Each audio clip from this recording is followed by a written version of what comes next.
자, 오늘 우리가 함께 깊이 파헤쳐 볼 주제는 바로 피지컬 AI입니다. 산업의 판도를 완전히 바꿀 수 있는 그야말로 차세대 혁명이라고 불리는 기술이죠. 한때 세계 성장을 이끌었던 제조업, 이른바 굴뚝산업의 황금기가 이제 끝난 걸까요? 요즘 제조업계는 그야말로 사상 초유의 위기, 퍼펙트 스톰을 맞고 있다고들 합니다. 이 그래프를 한번 보세요. 정말 충격적이지 않나요? 우리나라 제조업체, 그러니까 세계 시장에서도 알아주는 기업들의 80% 이상이 우리 이제 경쟁력을 잃어가고 있다, 이렇게 느끼고 있다는 거예요. 도대체 무슨 일이 벌어지고 있는 걸까요? 그래서 오늘 이 시간에는 지금 제조업이 처한 현실부터 시작해서요, 이걸 타개할 게임 체인저로 떠오른 피지컬 AI가 뭔지, 또 이게 얼마나 엄청난 기회인지, 그리고 우리나라가 이걸 어떻게 준비하고 있는지까지 차근차근 짚어보겠습니다. 자, 그럼 첫 번째 이야기부터 시작해보죠. 지금 제조업이 왜 이렇게 힘든 시기를 겪고 있는 걸까요? 이게 단순히 한 가지 이유 때문이 아니라 아주 복합적이고 구조적인 문제들이 얽혀 있습니다.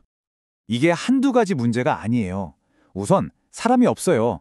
일할 젊은 사람들은 줄고 공장은 기피하죠. 설상가상으로 수십 년간 현장을 지켜온 베테랑 기술자분들은 은퇴하면서 그분들의 노하우가 그냥 사라져버리는 거예요. 여기에 미중 갈등이다, 보로무역이다 해서 국제정세까지 불안하니까 정말 총체적 난국인 거죠. 그런데 말이죠, 이렇게 절망적인 상황에서 한 줄기 빛처럼 새로운 희망이 떠오르고 있습니다. 그 이름이 바로 피지컬 AI입니다. 피지컬 AI, 이름이 좀 어렵나요? 이 그림을 보면 이해가 확 되실 거예요. 우리가 잘 아는 챗 GPT 같은 AI는 똑똑하긴 한데 컴퓨터 안에만 갇혀 있잖아요. 그래서 병 속의 뇌에 비유할 수 있어요. 그런데 피지컬 AI는 달라요. 이 똑똑한 뇌에다가 팔, 다리, 눈, 그러니까 몸을 달아준 거라고 생각하시면 됩니다. 조금 더 전문적으로 말하면 로봇 같은 하드웨어에 AI가 탑재돼서 우리처럼 현실 세계를 보고, 듣고, 느끼면서 마찰력이나 중력 같은 물리법칙까지 이해해서 스스로 판단하고 복잡한 일들을 해내는 거죠. 진짜 공상과학 영화 같죠? 자, 그럼 이 기술이 그냥 신기한 걸로 끝날까요? 절대 아닙니다. 이게 가져올 경제적 파급력은 상상을 초월해요. 엔비디아 CEO 젠슨 황이 직접 언급한 숫자입니다. 50조 달러. 와, 우리 돈으로 환산하면 무려 7경 원이에요. 7경. 감이 오시나요? 그만큼 이 피지컬 AI가 바꿀 시장이 어마어마하다는 뜻입니다. 젠슨 황은 이렇게 말했습니다. AI의 다음 물결은 피지컬 AI다. 물리법칙을 이해하고 우리 곁에서 함께 일할 수 있는 AI다. 이 말의 핵심은 지금까지 디지털 세계에 머물렀던 AI가 이제 제조업, 물류, 건설, 농업처럼 우리 경제의 85%를 차지하는 이 현실 세계로 들어온다는 겁니다. 이게 먼 미래 얘기가 아니에요.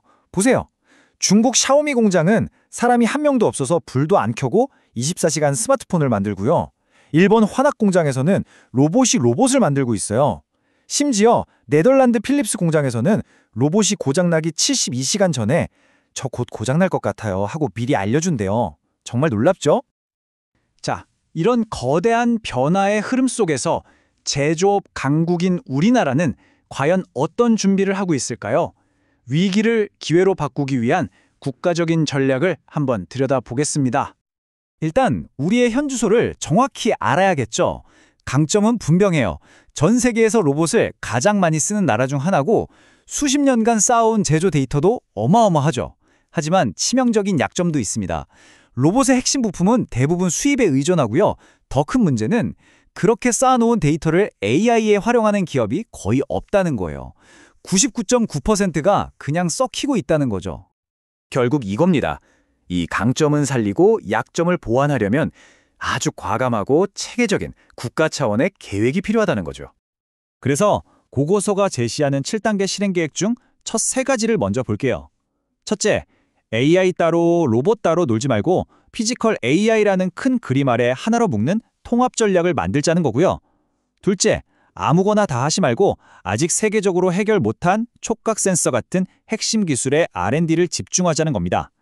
그리고 셋째, 서로 다른 회사 로봇들이 대화할 수 있도록 공용 운영체제 OS 같은 개방형 플랫폼을 만들자는 내용이에요.